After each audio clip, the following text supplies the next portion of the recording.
हर हर महादेव आप सबको। आज मैं आपके साथ शेयर करूंगी संकट चौथ की व्रत विधि। संकट चौथ व्रत संतान की लंबी उम्र के लिए रखा जाता है। इस दिन संकट हरण गणेश जी का पूजन होता है। पूजा में हम ध्रुवा, शमी पत्र, बेल पत्र, गुड़ और तिल के लड्डू चढ़ाए जाते हैं। माघी संकष्ट चौथ व्रत माघ के कृष्ण चतुर्दशी को मनाया जाता है। इसे हम तिलकुटा चौथ भी कहते हैं। माघ मास के चतुर्थी तिथि पर रखा जाता है। इस पावन व्रत को हम 17 जनवरी 2025 को रखेंगे। संकट चौथ व्रत संतान की लंबी उम्र के लिए रखा जाता है। ये व्रत संतान के जीवन में विघ्न बाधा को हरता है, संकटों को हरता है, बाधाओं को दूर करने वाला है और रिद्धि सिद्धि देने वाला है। इस व्रत को मुख्य रूप से महिलाएं रखती हैं। तो चलिए पूजा शुरू करते हैं और जानते हैं व्रत विधि। सबसे पहले हम एक लाल कपड़ा बिछाएंगे, फिर उसके ऊपर हम गंगा जल को छिड़केंगे। गंगा जल छिड़कने के बाद फिर हम गणेश जी की मूर्ति को स्थापित करेंगे।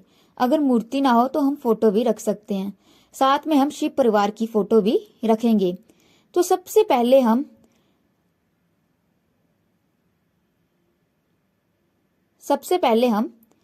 चावल रखेंगे। तो इन चावलों के ऊपर सबसे पहले हम दीपक को प्रज्वलित करेंगे। इस तरह से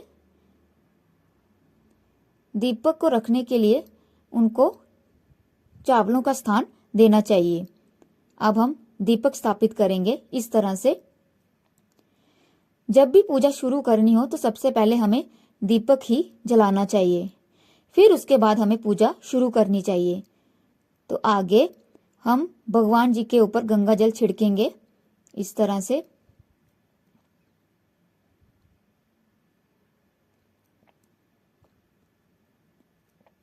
अब हम भगवान जी को फूल माला अर्पित करेंगे। इस तरह से भगवान को फूल माला पहना दी। अब फूल माला पहनाने के बाद भगवान जी के ऊपर फूल चढ़ाएंगे, फूल अर्पित करेंगे। अब हम वस्त्र के रूप में मोली चढ़ाएंगे भगवान को। अब हम भगवान जी को ध्रुवा चढ़ाएंगे। ध्रुवा के बाद हम बेलपत्र चढ़ाएंगे। ध्रुवा चढ़ाने से भगवान गणेश बहुत प्रसन्न होते हैं, इसीलिए हमें ध्रुवा अवश्य चढ़ानी चाहिए। अब हम फूल अर्पित करेंगे भगवान जी के चरणों में इस तरह से। अब हम एक जल का लोटा रखेंगे, उसके बीच में हम अक्षत डालेंगे, काले तिल डालेंगे और थोड़ा सा सिंदूर डालेंगे इस तरह से। पूजा में एक जल का लोटा अवश्य रखें।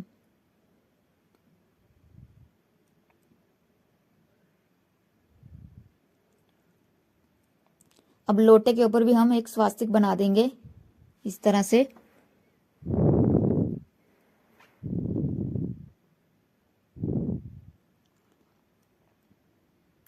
फिर भगवान जी को तिलक करेंगे इस तरह से।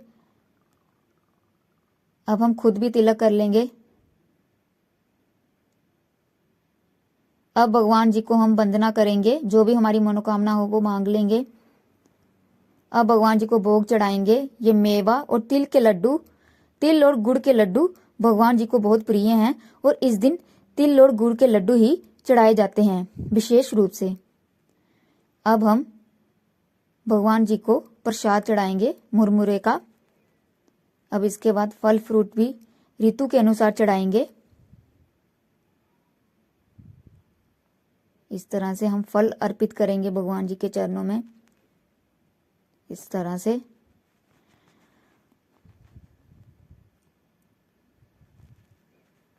अब हम दक्षिणा चढ़ाएंगे। पूजा में अवश्य दक्षिणा चढ़ाएं, चाहे 10 रुपये चढ़ाएं, चाहे जितने हो आप चढ़ा सकें। भगवान जी को माथा टेकेंगे। अब हम आरती करेंगे भगवान जी की कपूर से। इस व्रत में कथा अवश्य करनी चाहिए।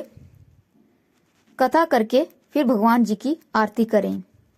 इस तरह से भगवान गणेश की आरती करें और भगवान से क्षमा याचना करें।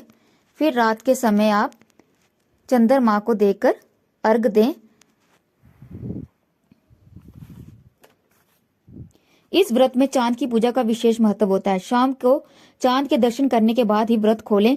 भगवान गणेश की आरती भी जरूर करें। इस व्रत को करने से संतान की लंबी उम्र होती है और रिद्धि सिद्धि प्राप्त होती है।